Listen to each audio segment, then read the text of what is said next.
واقعه چې یو علم دین بیان کړې ده چې هغه کله یو ډېرې ښایسته ښځې خپل ځان لپاره خپل کور ته دننه کړو نو هغې ورسره په بنده کمره کې څه وکړل او بیا دغه ځوان څه وکړل. دوستانو ډېره په زړه پورې کیسه ده، په دې هیله چې ویډیو راسره تر اخره وګورئ او پند ترې واخلئ. خو دوستانو د هر څه مخکې له تاسو یو هیله لرم که تر اوسه مو خان کلیک چینل نه وي سبسکرایب کړی او زموږ د چینل دا ویډیو په اول ځل ګورئ نو مهرباني وکړئ همدا اوس زموږ چینل سبسکرایب کړئ چې تاسو ته وخت په وخت په زړه پورې معلومات راوړو او تاسو زموږ د هرې ویډیو نه ګټه واخلئ.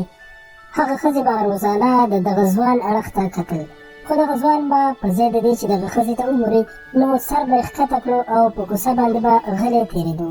په لیدلو کې داسې معلومېدل چې دغه هلک د مدرسې یو طالب علم شاګرد و، خو دومره ښایسته و چې په لیدلو کې دغې ښځې خپل زړه دغه هلک ته ورکړی و او غوښتل یې چې په څه ناڅه طریقه باندې دې هلک سره ملاقات وکړي. خو دغه هلک به په خپله مستۍ کې مصروف و، سر به یې ښکته کړی و، شونډې به یې خوځولې، ځان سره به یې څه ویل او په یو مخصوص وخت باندې به د دغه ځای نه تېرېدو. کله یې هم سترګې د دغه ښځې اړخ ته نه وي اوچتې کړې، خو دغه ښځې هم دا ضد کړی و چې دا څنګه ځوان دی چې بلکل د دې اړخ ته نه ګوري او دې ته د کتلو حق هم نه ورکوي. دغه ښځه د خپلې علاقې د ټولو نه مالداره او ښایسته ښځه وه چې کله به هم له کور نه بهر ته ووتله نو ټولو خلکو به په بې اختیاره طور باندې دغه ښځې ته کتل او دې ته په کتو باندې به مجبورېدل.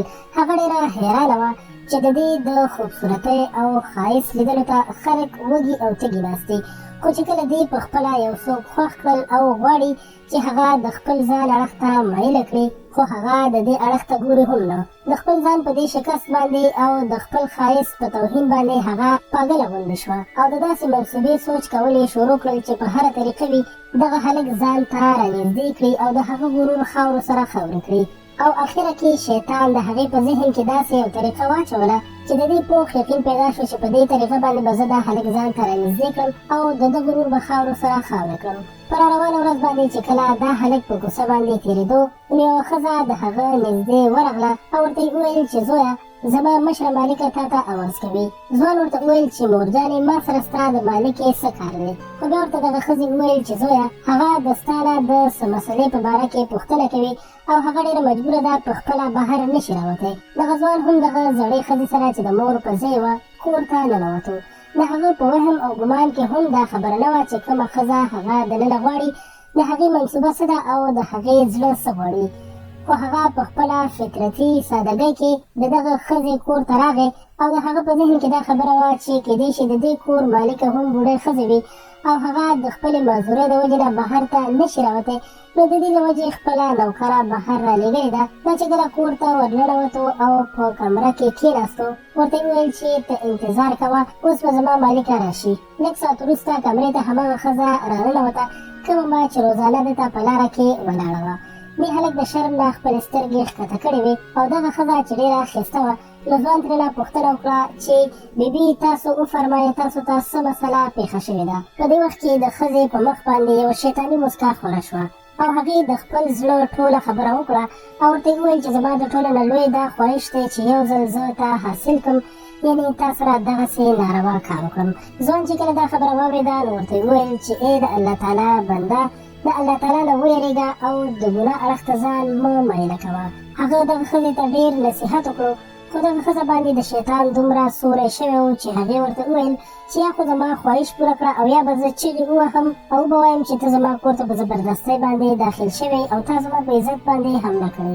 ځوان چې کله دا خبرې واورېدې نو ډېر زیات پریشانه شو او هغه ته هېڅ طریقه هم په نظر نه راتله چې خپل عزت څنګه محفوظ وساتي. که د هغې خبره یې منله نو ګنهګارېدو او که نه یې منله نو د خلکو په نظر کې هم یو بد انسان معلومېدو. هغه علاقه چې هر چېرته به د ده د شرافت مثالونه ورکول کېدل نو هلته چې په ده باندې دغسې الزام لګېدونکی و نو دا د ته څه ښه خبره نه ښکارېده. هغه په یو عجیبه مصیبت کې ګرفتار شوی و. په زړه زړه کې د الله تعالی طرف ته متوجه شو او د الله تعالی نه یې مدد وغوښتو او د هغه په ذهن کې یوه خبره راغله. هغه دغه ښځې ته وویل چې صحیح ده زه به ستا خواهش پوره کړم او زه تیار یم خو اول به ته د بیت الخلا یعنې د لیټرین اړخ ته د تلو اجازت راکړه چې زه خپل حاجت پوره کړم. ښځې هغه ته د لیټرین لاره وښودله. ځوان چې کله دننه لاړو نو هلته یې ډېر زیات غلاظت او ګندګي په خپل جسم باندې ومږله او بیا بهر راووتو. ښځې چې دا هر څه ولیدل نو چغې جوړې کړې چې ظالمه دا تا څه وکړل؟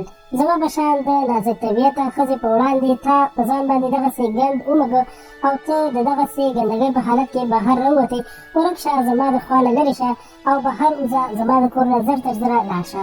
ځوان چې کله دا خبر واورېده نو فوراً د هغې د کور نه راووتو او نږدې یو نهر ته راغی او خپل ځان او خپل کالي یعنې جامې پاکې ووینځلې او د الله تعالی شکر یې ادا کړو او واپس مدرسې ته لاړو.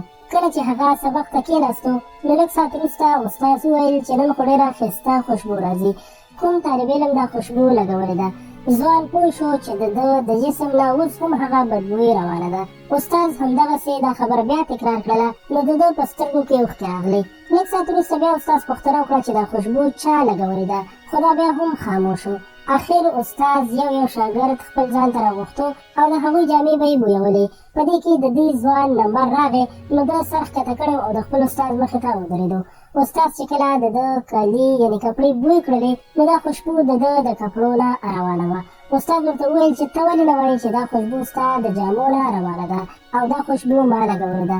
ځوان په ژړا شو او ورته یې وویل چې استاد نور ما مه شرمنده کوه، ما ته پته ده چې زما د کپړو نه بدبوی ځي، خو زه څه وکړم، زه مجبوره وم.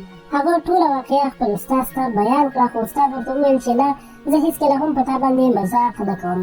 په الله تعالی قسم چې ستا د کپړو نه واقعي داسې ښایسته خوشبو روانه ده چې ما تر اوسه پورې داسې خوشبو نه ده بوی کړې او یقینا چې دا د الله تعالی د طرفه ده چې تا د ګناه نه د بچ کولو لپاره په خپل ځان باندې ګندګي موږل خوښ کړل، خو الله تعالی هغه ګندګي په یو داسې خوشبو کې بدله کړله چې هغه د دنیا د خوشبویۍ نه بیخي بدله ده او د دغه ځوان د دې جامو نه به دا خوشبو بیا د تل لپاره تلله. دوستانو، واقعاً چې د الله تعالی د رضا لپاره د یو ګناه نه تېرېدل ډېر زیات انعامات لري. الله تعالی دې موږ تاسو او ټول مسلمانان دغسې حیادار جوړ کړي. قدرمنو دوستانو، که دا واقعه مو خوښه شوې وي مهرباني وکړئ درسره لایک کړئ، ټولو ملګرو سره هم زموږ د چینل نه شریکه کړئ او په زموږ چینل